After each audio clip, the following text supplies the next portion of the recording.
they're not going to see you today. We rescheduled it and all.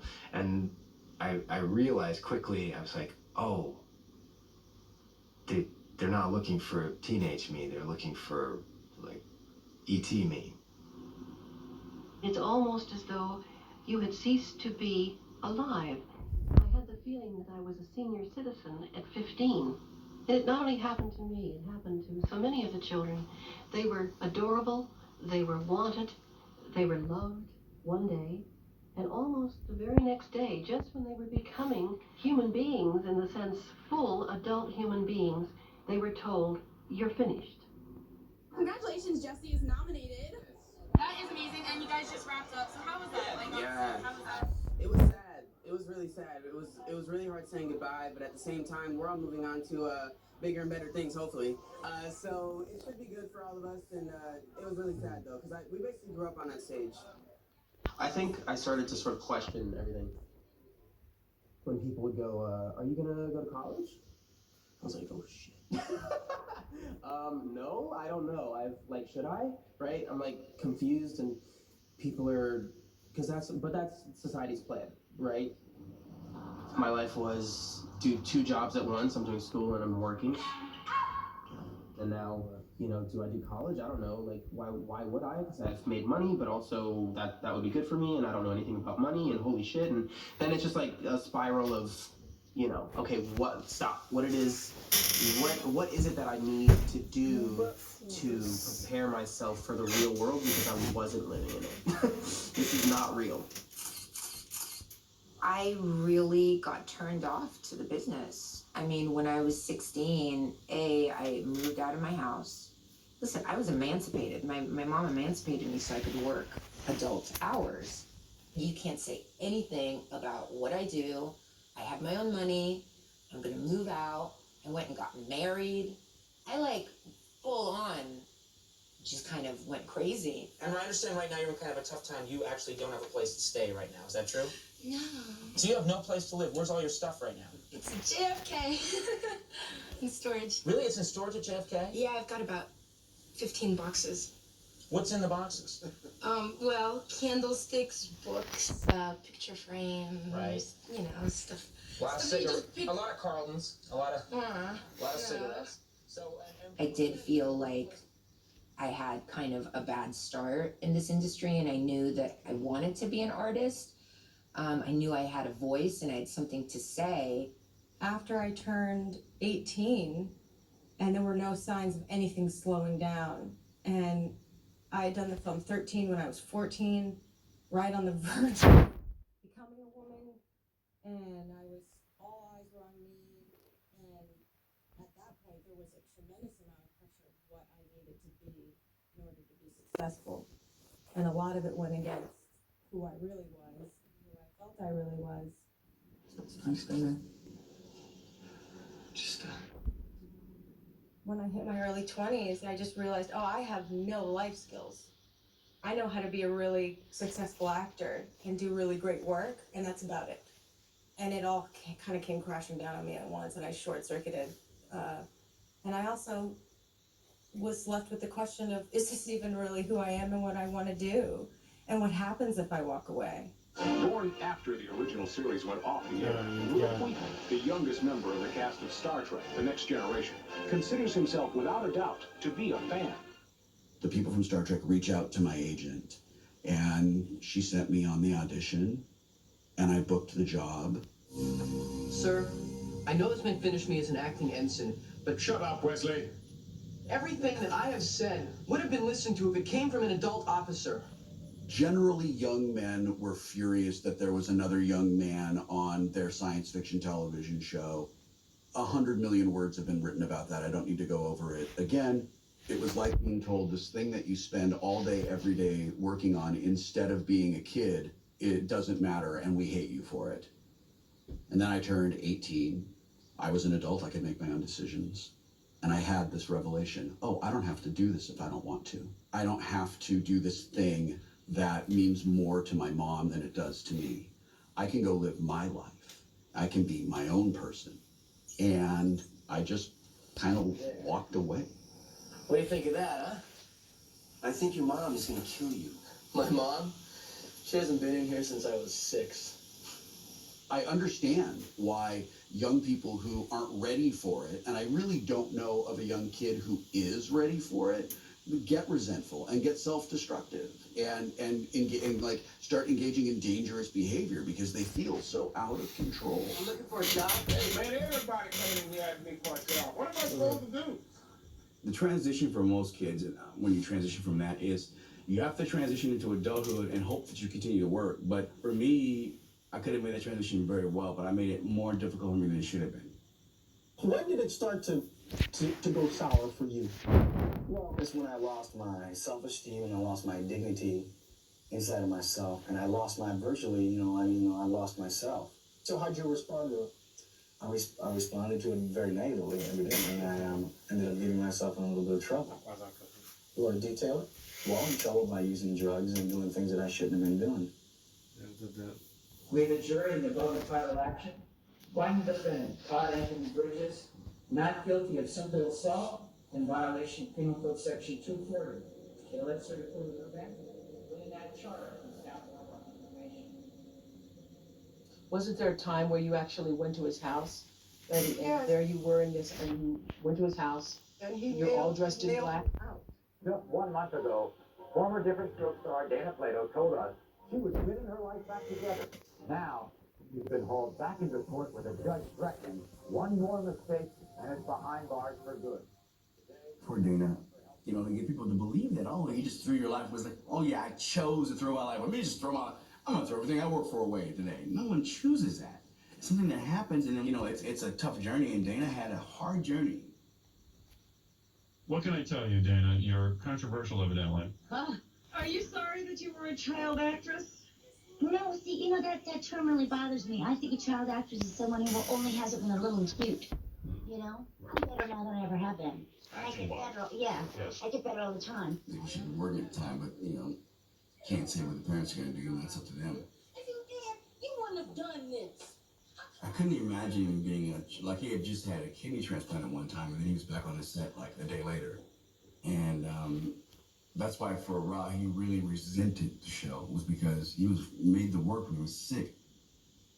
The death of a child star, Gary Coleman, who as a boy provided so much amusement, so many laughs on the hit show Different Strokes, died today. My phone rang and I picked it up and found out he had passed away. And, you know, the interesting part is realizing that the person they thought would not be here was actually the last person standing, which is kind of weird. It's 7:33 now. An autopsy later today will determine the exact cause of death of one of Hollywood's rising stars, River Phoenix. Today's New York Daily News quotes a paramedic who said that the actor collapsed with all of the signs of a cocaine reaction. It happened outside the Viper Room, a popular West Hollywood night spot.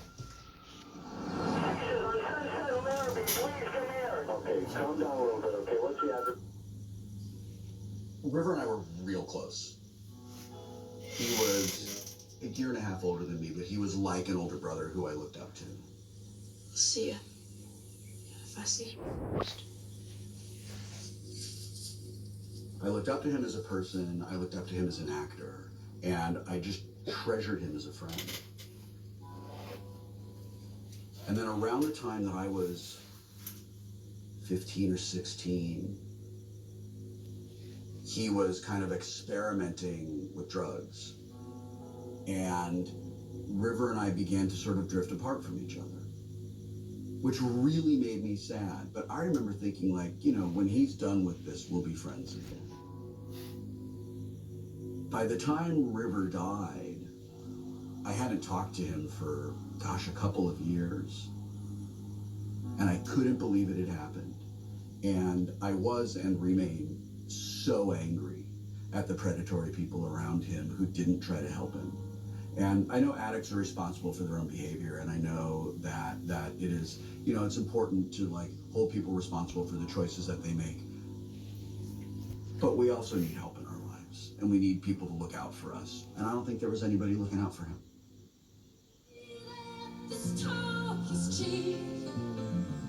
I think that's one of the sort of pitfalls of being a kid in the entertainment business. It's so hard to, like, go from being a kid actor to being like an adult artist. So we come up with the mind. I stopped modeling, I stopped acting, I went to Europe, I recorded a record. At the time, I really thought it was music that I was going to be able to leave my mark on the world with. The big turning point for me on so many levels, but especially as an actress, because I had kind of written it all off, was getting The Fifth Element.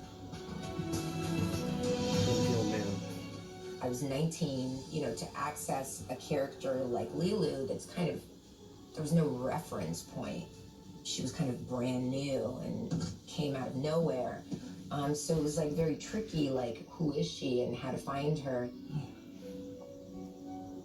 Of course, when I did The Fifth Element, it suddenly gave me this feeling of control that I had a talent and that I knew how to access it in a way. And not all the time. I mean, sometimes more than that, others, and you know, that's where you go through your journey of kind of understanding like what scripts speak to you when you just feel like, oh, I could do something with this, like it feels natural, you know, or on the other hand, wow, this feels so crazy, like I want it's a challenge. Like now, you know, you get excited by things that you've never done before.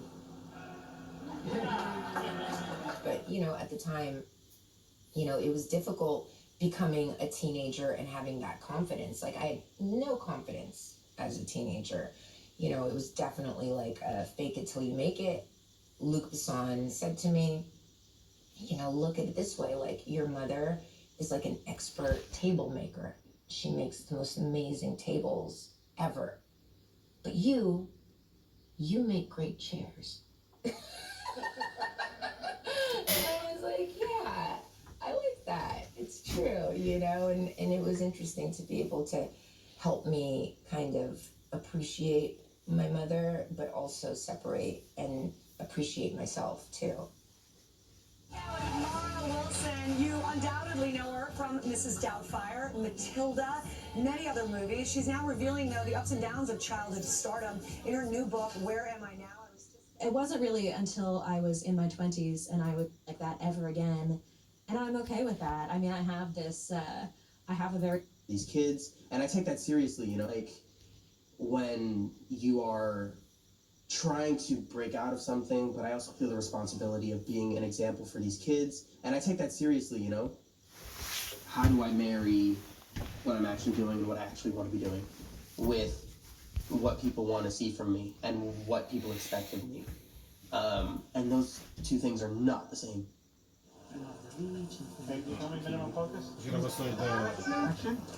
I'm just going to go ahead and say I was bred to do this. It was about good work and it was about working with good people. It was also about saying something about something that you believed in or moving people. And it's one of the reasons why I did films like 13 and why my parents allowed me to do films like that, because they understood the value of showing something that was real that a lot of people don't want to look at. And that's absolutely carried over into my activism. Mas ela não é Westworld, ela fazia papel de santinho. I'm here today to use my position as an artist. Era a gaja que andava lá, que deixava sempre cair as duas latas na mala do cavalo. Santinha não, ela tornou-se... Million survivors in the U.S. who are currently experiencing inequality under the law. It's my last one. I want you to have it. Look, everyone, Will Wheaton is my friend. I have an amazing family, and I am a successful writer, and like, I'm good at being an actor. It's not my first choice. It's not like what gets me out of bed, but when someone's like, we need an actor for this, I'm like, I can do that, right? Like, I just developed that skill, you know?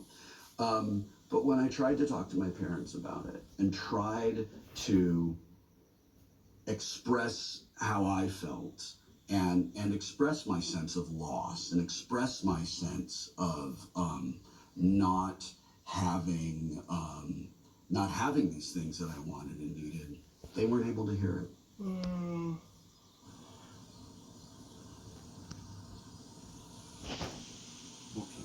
As a mother, it almost makes me feel like, did I not do something right, or why didn't... That it is about being lucky. A little bit, because most of my friends are going to sleepaway camp for the whole summer. It's this guy. Yeah, and happy? 3, 2, 1,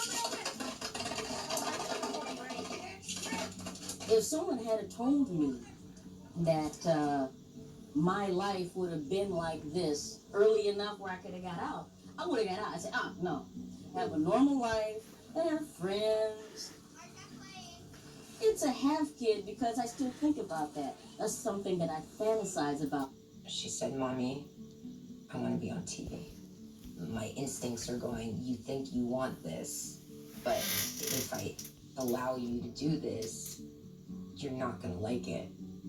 I don't know, I guess it really is one of those things where, like, she wants to be an actress, and I want to help her do what she loves to do because she's really got a natural ability for it.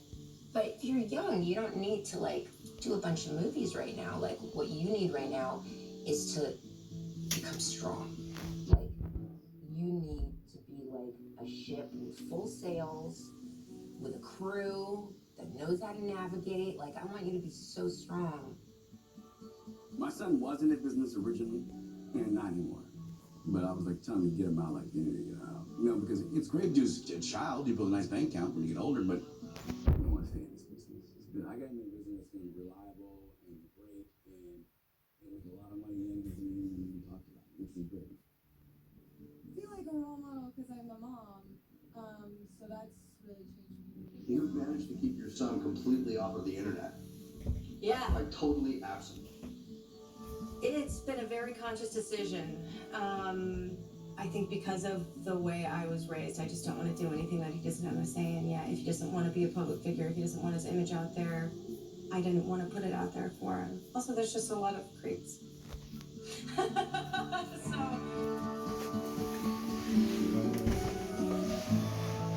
And it's nice to be a kid, and it's nice to have a childhood that's a childhood completely unto itself.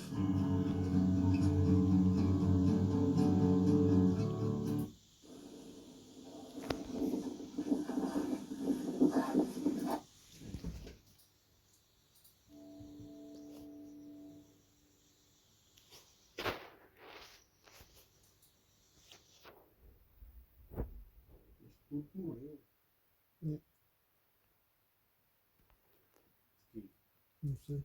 Então, porquê que tu Não, sei que ele morreu, mas não sei do que é que foi. Até que epilético. não sei? Depois leste, não é?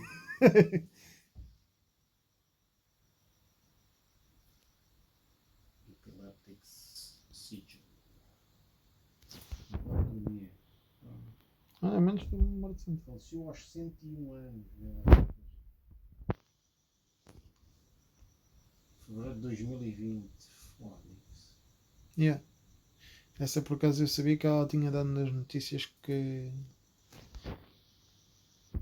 Terra cai. Memória de Deus.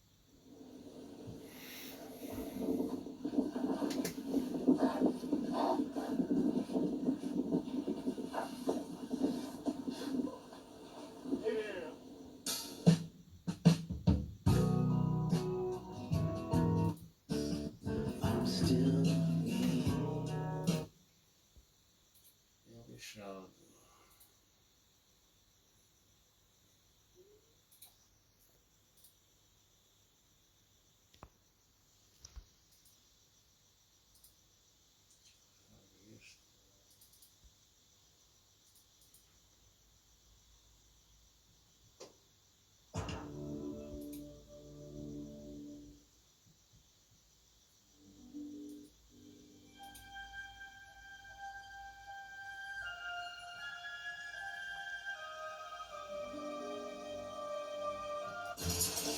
I know it's an unusual name, but my mother is rather a fan of word games.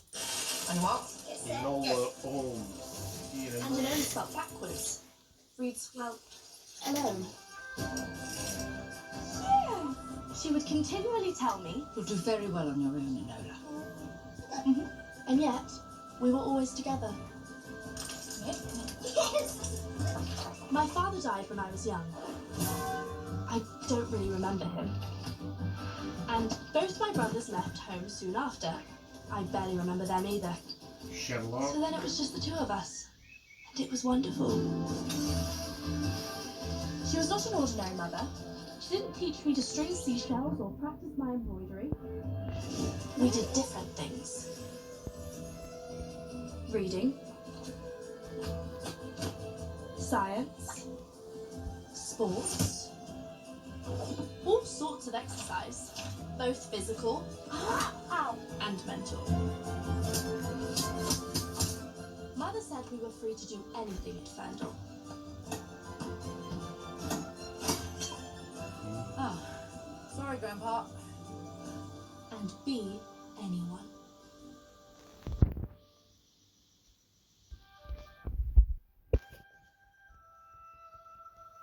She was my whole world. But she didn't share everything with me.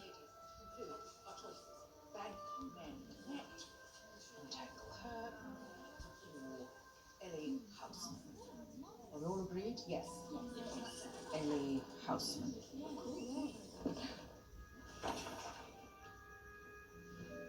Mother believed privacy was the highest virtue and the one most frequently violated.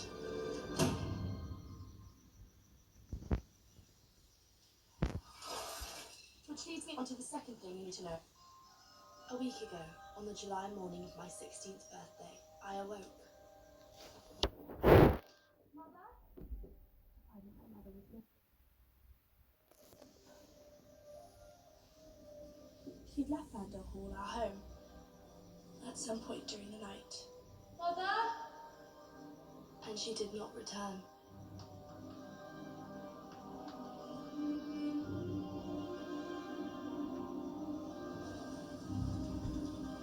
She left me with little Barton gifts that she instructed Mrs. Lane to give me at tea time.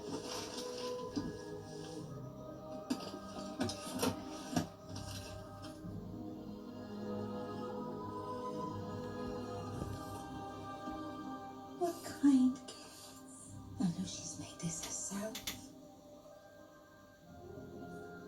We were happy, weren't we, Mrs. Lane? Shouldn't she give me these presents herself?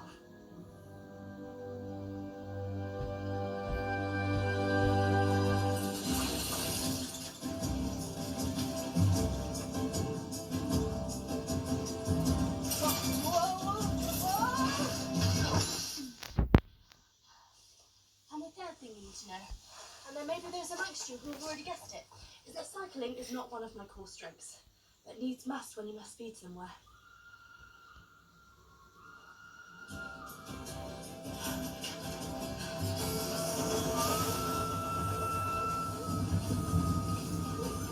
The fourth thing you need to know is that I'm presently on the way to collect my brothers, Mycroft and Sherlock. Names which backwards spell out respectively to Falcom and Coleraise. Perhaps one shouldn't read too much into the alone idea.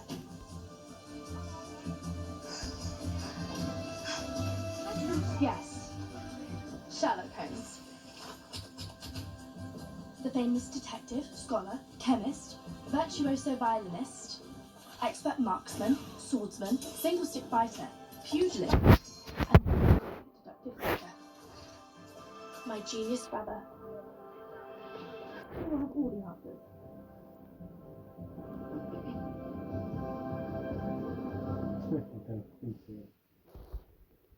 Mr. Holmes? And, Mr. Holmes? Yes. You sent for me? You sent a telegram. Asked me to meet you here. And the fifth thing you need to know is that they haven't seen me in quite some time. I know that. My God. You're in such a mess. Did you have no gloves? Well, I have a hat. Just makes it a pitch. But I have no gloves. She has no gloves. Maybe not my drugs. We didn't send for you, silly girl. We sent for the carriage. Did you at least bring it? The carriage? Yes. What carriage would you be wanting? Because I have a few in mind. The carriage I pay for. Right. I think you may have us confused with another house. Boy, that is a carriage. Quickly!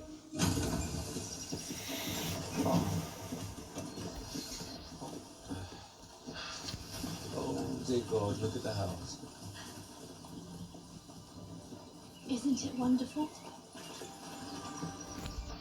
What the hell has she been playing at?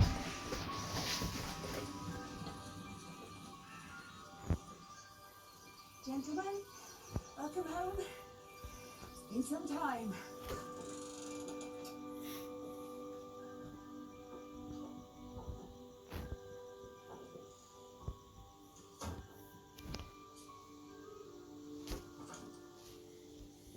What is this?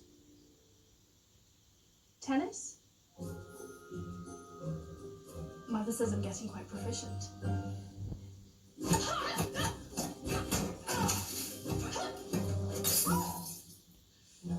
I suppose that's game.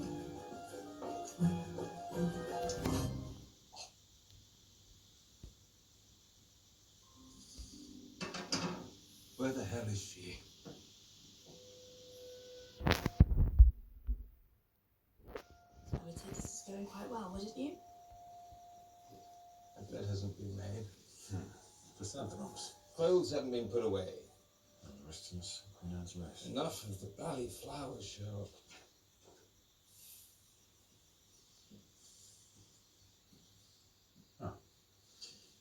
But it wasn't foul play. How? Are you certain? A regular supply of drawing pencils was swindled to nothing. She clearly had decided not to replace them, and you rarely find that kidnapped victims have planned for their own disappearance. She wasn't returning, and yet she disguised her intentions perfectly.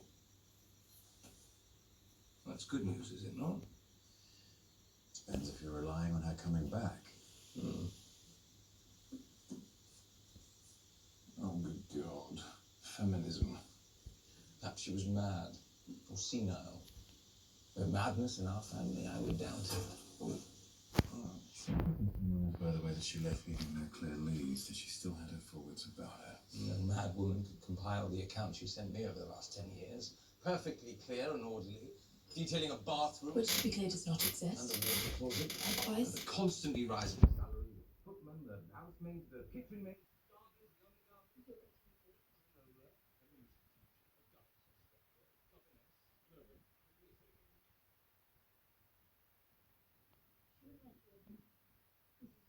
Face. Tell me, she at least saw that you had an education. She valued education. She taught me herself. She made me read every book in Fandel's library. Shakespeare, Locke, and the Encyclopedia, Thackeray, and the essays of Mary Wollstonecraft. And I did it on my own account, for my own learning, which Mother said was the best way to become a young woman. Well, this is what she wanted you to become. Mycroft. What? I don't know what she wanted me to be. She's left me to.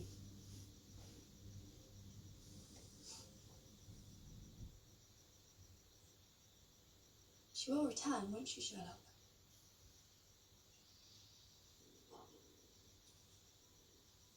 Won't she?